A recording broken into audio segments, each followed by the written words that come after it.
Friends, ನೀವು ನೋಡ್ತಿದ್ದಾರಲ್ಲ ಅದೇನೇ ಮಲೆ ಮಾದಪ್ಪ. ಇವಾಗ ಅಲ್ಲಿ ನಾವು ಹೋಗೋಗಿಲ್ಲ, ಬೇಕಾದ್ರೆ ನೋಡ್ಕೊಳ್ಳಿ, ಅಲ್ಲೇನೇ ಜೂಮ್ ಮಾಡ್ತೀವಿ ನೋಡಿ. ಇದೇನೇ ಫ್ರೆಂಡ್ಸ್ ಗರ್ಭಗುಡಿ ಅಂತಂದರೆ ಅಲ್ಲಿವರೆಗಿದೆ. ಇದು ಮಲೆ ಮಾದಪ್ಪಂದು ಫೋಟೋ. ಅಲ್ಲಿ ಹಾಕಿರೋವಂಥ ಊರು ಕೂಡ ಮೆನ್ಷನ್ ಆಗಿದೆ, ಈ ಕಡೆನೂ ಕೂಡ ಮೆನ್ಷನ್ ಆಗಿದೆ. ಅದು ಕೂಡ ಗಣಪತಿ ಇರೋದು, ಇಲ್ಲ ಕಾರ್ಯ ಇರೋದು. ಇದು ಹುಲಿ ವಾಹನ ಅಂತ ಬಟ್ಟೆ ಮುಚ್ಚಿದ್ದಾರೆ, ತೆಗ್ದಾಗ ತೋರಿಸ್ತೀನಿ. ಇನ್ನೂ ಒಂದು ಸತಿ ನೋಡ್ಕೊಳ್ಳಿ ಗೈಸ್, ತುಂಬಾ ಚೆನ್ನಾಗಿದೆ ದೇವರು. ನೀವು ಕೂಡ ಬನ್ನಿ. ಪಾರ್ವತಿದೊಂದು ಫೋಟೋ ಇದೆ ಇಲ್ಲಿ, ಬಸವಣ್ಣ ಅವ್ರದ್ದೊಂದು, ಇಲ್ಲಿ ಈಶ್ವರ ಅವ್ರದ್ದಿದೆ. ಈ ಕಾಟನ್ ಒಳಗಡೆ ಯಾವ ದೇವರು ಇದೆ ಅಂತಂದರೆ ಕಾರಯ್ಯ ಇದ್ದಾರೆ. ಇವಾಗ ಬನ್ನಿ ಗಣಪತಿ ದೇವಸ್ಥಾನಕ್ಕೆ ಹೋಗಿ ಬರೋಣ. ಇಲ್ಲಿನ ಪೂಜೆ ಮಾಡೋರು ಅರ್ಚಕರು ನೋಡ್ತೀರಿ, ಇದರೊಳಗೆ ಗಣಪತಿ ಇದೆ.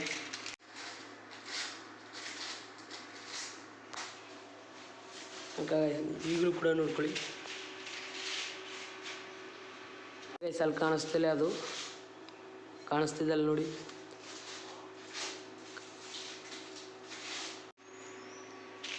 ಇವಾಗ ಗಣಪತಿ ದೇವಸ್ಥಾನ ಕಾಟನ್ನು ಕೂಡ ತೆಗೆದಿದ್ದಾರೆ ನೋಡಿ. ಇವಾಗ ಅಲ್ಲಿ ಗಣೇಶನ ಕುಣಿಸಿದ್ದಾರೆ, ಗಣಪತಿ ಬಪ್ಪ. ಅದ್ರ ಪಕ್ಕದಲ್ಲೂ ಕೂಡ ಒಂದು ಗಣೇಶ ಇದೆ. ಒಳ್ಳೆ ದರ್ಶನ ಗೈಸ್.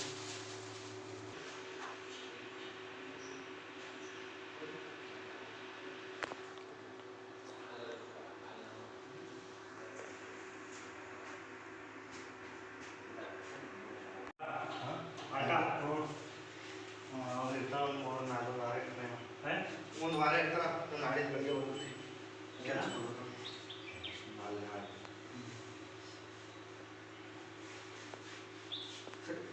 ಹೇಳೀಗ ಫಸ್ಟ್ನಿಂದ. ಹಾಂ, 1000 ವರ್ಷ ಇದು.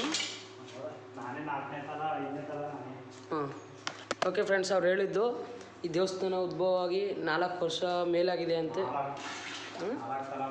4 ತಲೆಮಾರು ಆಗಿದೆ. ಎಷ್ಟು ವರ್ಷ? ಒಂದು 500-600 ವರ್ಷ ಆಗಿದೆ ಗೈಸ್. ಇವರು 4ನೇ ತಲೆಮಾರು ಪೂಜೆ ಮಾಡ್ತಿರೋರು. ಅಂದರೆ ಗೈಸ್, ಇವಾಗ ನೀವೇ ಅರ್ಥ ಮಾಡ್ಕೊಳ್ಳಿ. ಅಂದರೆ 4ನೇ ತಲೆಮಾರು ಅಂತಾರೆ, ಎಷ್ಟು ವರ್ಷ ಹಳೆದವ ಅಂತ. ಒಂದು 500-600 ವರ್ಷನೇ ಹೇಳೋದು ನೋಡಿ. ಇಲ್ಲಿ ಕಟ್ಟಿರೋದಲ್ಲ, ಇಟ್ಟಿಗೆಯಿಂದ ಕಟ್ಟಿರೋದಲ್ಲ ಇದು.